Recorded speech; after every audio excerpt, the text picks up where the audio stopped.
On this episode with Dan on the Street, Dan meets up with Honda of Staten Island's very own Steve Risso. Next on Dan on the Street. We're about to meet Dan on the street, yeah. D-A-N, Dan on the street, yeah. Talking anything with Dan on the street, yeah. D-A-N, Dan on the street, yeah. 10314, just knock on Grace Foundation's door. If you really want to meet Dan on the street, yeah. Dan on the street. And joining us today, Steve Rizzo, COO of Staten Island Honda.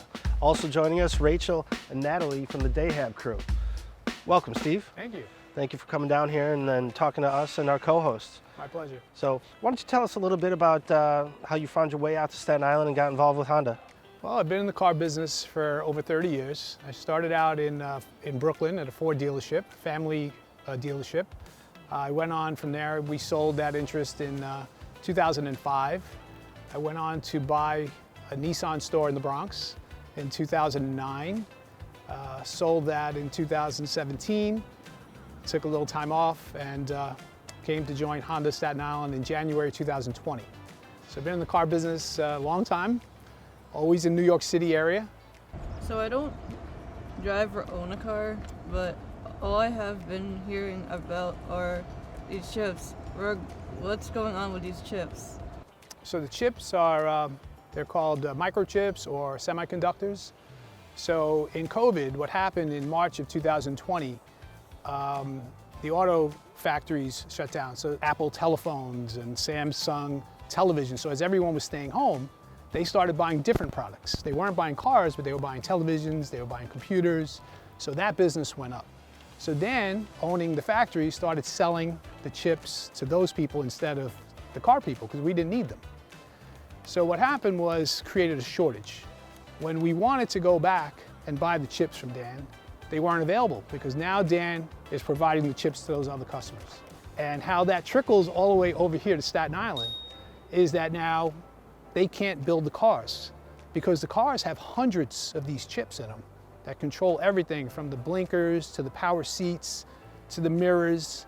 They have hundreds of these chips. So if we can't get the chips, we can't build the cars. Relationships are important in car sales. How do you make and keep those customers?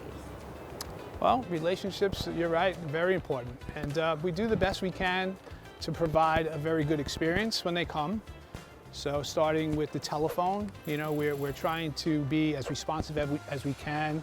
When you're looking for the car and you call in, we try to make sure our processes are frictionless as possible. So we try to give as much information over the phone.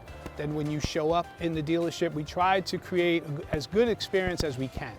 It's a stressful transaction in a car because it's very expensive. But we try to do the best we can to be transparent and then stay in touch with the customer and give the best possible service we can and then stay in touch with them after they buy the car. You hosted 10314 in the past. Would you like to share anything with us since you were last here? So I'll share that we are going to rebuild the entire dealership. We have plans that we're working with Honda now to have a renovation, complete renovation of both our sales and service facilities. That's going to be state of the art. It's going to be a whole new generation of facility. So we've been waiting. They come out, Honda has to approve, when we do a major renovation like this. And this will be the latest renovation that they come out with. It actually just came out in January. So our dealership here in Staten Island will soon be one of the freshest, cleanest facilities in the country. So we're pretty excited about that. Now you guys are a big supporter of the Grace Foundation, one of the sponsors of one of the biggest fundraisers of the year. Can you share a little bit about it? Well, I met Cathy, when I came, and she's just a fascinating person. I came to visit, and I was really touched by what's going on here. And we decided to, support as much as possible, as we do all year. And last year we were part of the SPIN program that I think is coming up again this fall. So we will certainly be participating, and wherever we can, to help the Grace Foundation. Well, Steve, thank you. Thank you for joining us and what you do for the Grace Foundation. Natalie and Rachel, thank you for being the co-host of today's episode. Steve Rizzo, Staten Island Honda. I'm Dan on the Street.